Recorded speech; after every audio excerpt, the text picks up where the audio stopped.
The cruel mother in law and two witches. Cruel नीति mother in law सासू माँ, मतलब हस्बैंड की मदर वाइफ के लिए, और हस्बैंड के लिए वाइफ की मदर सासू माँ, सास हो जाती है वो। और टू विचेस, विचेस होती है घोस्ट का female. It is sleepover time, the pizza is eaten, the popcorn is popped and now it is time to settle in to couch and put on movie. सोने का समय हो गया है, pizza खा लिया गया है, पॉपकॉर्न पॉप्ड हो गए हैं, और अब बिस्तर में लेटने का समय हो गया, काउच में लेटने का अपने, और मूवी देखने का। When this come to mind, well, the answer is always the same, something scary। और कई बार क्या मन करता है कि कुछ थोड़ा सा डरावनी मूवी देखी जाए। इनमें से कोई सी देखी है मूवी आपने? The Witches, Bhoot Uncle, Annabelle, Conjuring, Bhoothnath, देखी होगी बहुत लोगों ने, Bhoothnath Returns, The Gate, Goosebumps, और इसमें एक 90-20 मूवी भी कर सकते हैं ऐड, किसी ने देखी हो तो, अच्छी है वो भी। ठीक है, अब हम चैप्टर पढ़ते हैं। Long ago in a village, once there was a mother-in-law. She was very cruel, but her daughter-in-law, Ruhani, was a kind and noble man. The old woman would always harass her and never allow her to take any rest. बहुत समय पहले गांव में एक cruel सी सास थी, और उसकी जो एक बहू थी उसका नाम था रूहानी। वो बहुत काइंड थी और नोबल वुमेन थी, और ये जो सास थी उसको बिल्कुल भी रेस्ट नहीं करने देती और हमेशा उसको परेशान रखती थी। Throughout the day, Ruhani would work and her mother-in-law pinpoint her faults। पूरे दिन वो बेचारी काम करती और ये जो उसकी मदर इन लॉ थी, ये उसके काम में नुक्स निकालती रहती, कुछ परेशान सा करती रहती। One day the woman had to go to the temple. She ordered, wash the utensils, clean the house, and cook the food. But mind it, food should be just enough for me। वो एक दिन मंदिर जा रही थी, तो उसको ये सब इंस्ट्रक्शन देके गई कि सारे बर्तन मांज लेना, घर साफ कर लेना, खाना बनाना, और याद रहे खाना इतना हो कि केवल मेरे पेट भरे, तुम्हें नहीं खाना है, और मैं और मेरा बेटा, एंड योर सेल्फ, अच्छा उसको भी खाना है। You are very careless and wasteful, मतलब तुम भी खा लेना, लेकिन बिल्कुल भी वेस्ट नहीं होना चाहिए, खाना जरा सा भी एक्स्ट्रा ना हो। तुम बहुत ज्यादा लापरवाह हो और बहुत ज्यादा वेस्ट करती हो चीजों को। But this is not your father house, it is mine. ये तुम्हारे पापा का घर नहीं है, मेरा घर है कि तुम बनाओ और वेस्ट करो, एक्स्ट्रा बनाओ। तो उतना ही खाना बनाना कि तुम, मतलब मेरा बेटा, मैं और तुम खाओ। As the old woman left for the temple, Ruhani started her work. She knew that there was a lot of work, but time was quite less। जैसी वो बूढ़ी औरत गई, रूहानी ने अपना काम शुरू कर दिया। उसको पता था कि वे काम बहुत है और समय कम है। As soon as she finished her work, a saint came to the door and said, "I am very hungry. Give me some food." जैसे ही उसने अपना काम निपटाया, खाना वाना बनाया, तो एक बार एक साधु आ गया। उसने कहा, कुछ खाना दे दो, मुझे बहुत भूख लगी है। रूहानी made him sit respectfully under a tree and thought of serving her own share of food। रूहानी ने उसको पेड़ के नीचे बैठाया और सोचा कि जो ये खाना तो मैंने एक्स्ट्रा बनाया नहीं है, वो सासू मेरे को इंस्ट्रक्शंस देके गई थी, उन्होंने सोचा अपने हिस्से का इसको खिला देती हूँ, और क्या करूंगी। तो as she was serving, the old woman returned and angrily shouted, "Rohani, I see that you are wasting food by serving it whoever passed from this side." उसने कहा, रूहानी मैं देख रही हूँ तुम बहुत खाने वेस्ट कर रही हो, कोई भी आ रहा है उसे खाना खिला रही हो। रूहानी felt embarrassed and answered, "Mother, no food is being wasted. I have served him my share of food. Today I shall not eat." उसने कहा, माता जी कोई फूड वेस्ट नहीं हुआ, मैं इनको अपने हिस्से का खाना दे रही हूँ, और आज मैं खाना नहीं खाने की बस। The woman became more angry and shouted, "If you will not eat, you will not be able to do work." अब बूढ़ी औरत को और गुस्सा आ गया, कैसी बातें कर रही है, खाना नहीं खाएगी तो फिर काम कैसे करेगी, फिर हमारा काम कौन करेगा। And then she shouted on the saint, "Stop eating the food and get out of the place."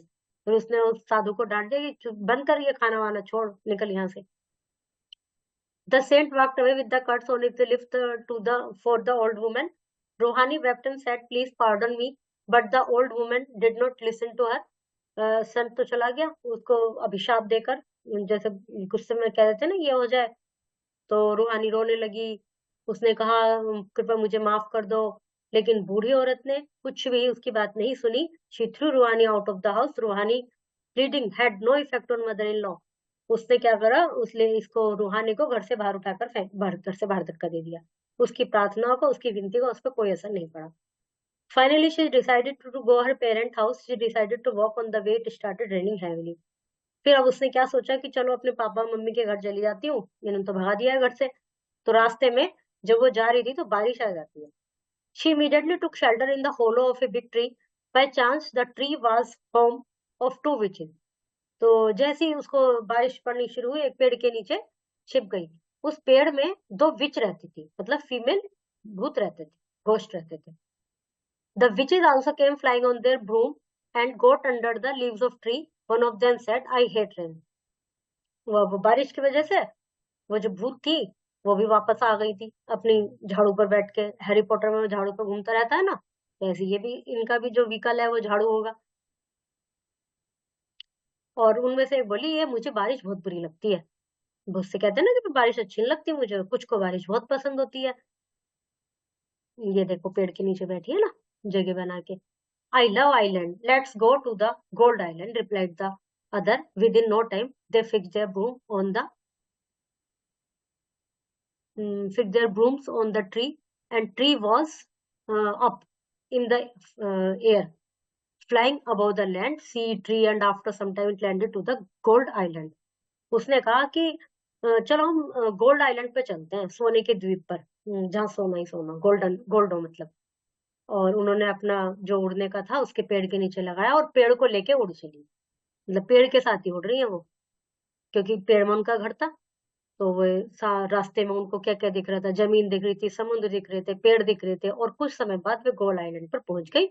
और भूत थे, उन्होंने ट्री को वहां रखा, island, and went for flying in the open, और खुद वहां रख के उसको जगह बना के अपने घर को सेट करके वो दोनों उड़ने के लिए चली गई. नाउ रूहानी peeped out of the yellow of hollow and was surprised to see all yellow. अब रूहानी ने उसमें से झांक के देखा बाहर, तो उसने देखा सारी जो जमीन थी वो येलो कलर की थी. Quickly she came out, touched and was amazed to see gold sand. तो तेजी से वो बाहर आई, उसने उसको छू के देखा तो क्या था कि वो सोना, सोना ही सोना था, सब जगह रेत के रूप में सोना था. She immediately tied a good quantity of gold sand in sari and hid again in the hollow of the tree. Towards the morning, the witches returned and brought the tree back to the रूहानी village.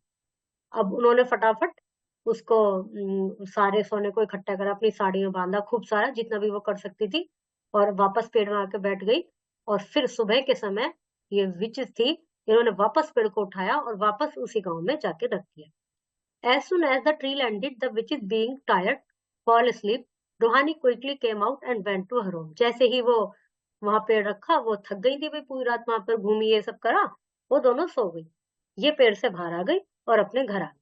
She gave the entire lot of gold sent to her mother-in-law. The woman looked at the gold and said, Rohani, you are very lazy. You should have bought bags full of gold sand. Tell me everything. I shall go and bring a lot of more. अब बूढ़ी औरत ने खुश होने के बजाय सारा उसने अपनी सास को दे दिया. उसने खुश होने के बजाय उसको डांटा कि यार तुम बड़ी सुस्त हो, मैं होती ना तो बहुत सारा लेकर आती ऐसे में. अब मुझे बताओ क्या क्या हुआ था.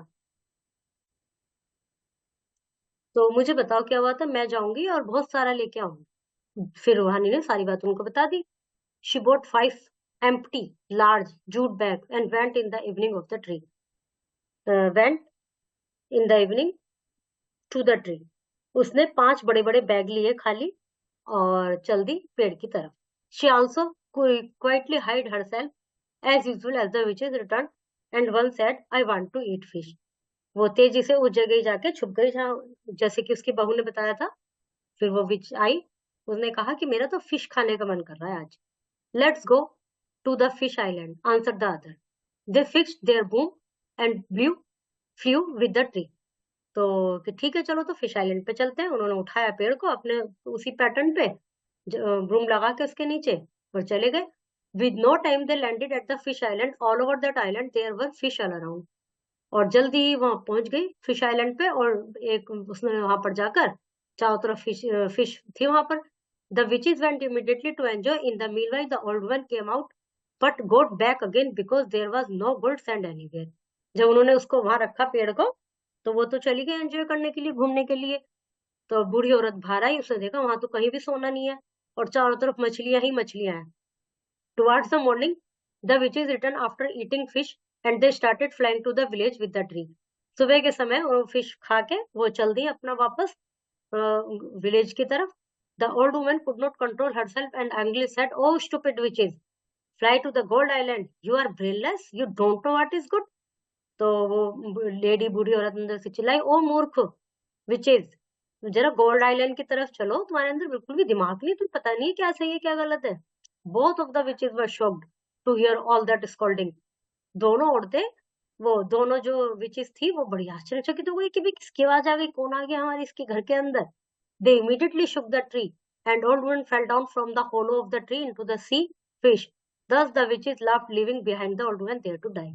उन्होंने ऐसे पेड़ को हिलाया, बूढ़ी औरत फिश के बीच में गिर गई पानी में, और इस प्रकार वे दोनों हंसती हुई वहां से चली गई विचित, और ये उसको मरने के लिए छोड़ दी। Correct options, answer the following question.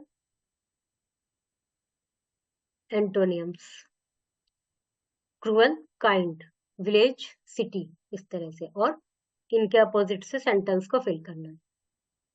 Grammar, look at the highlighted word in this sentence. The old woman always harasses her daughter-in-law. Personal pronoun. I looked at Ruhani's eyes and shook at mine. Possessive pronoun. जो what is pronoun? Pronoun is the word that are used in place of noun. The words जो कि noun के place पर use किए जाते हैं pronoun कहलाते हैं।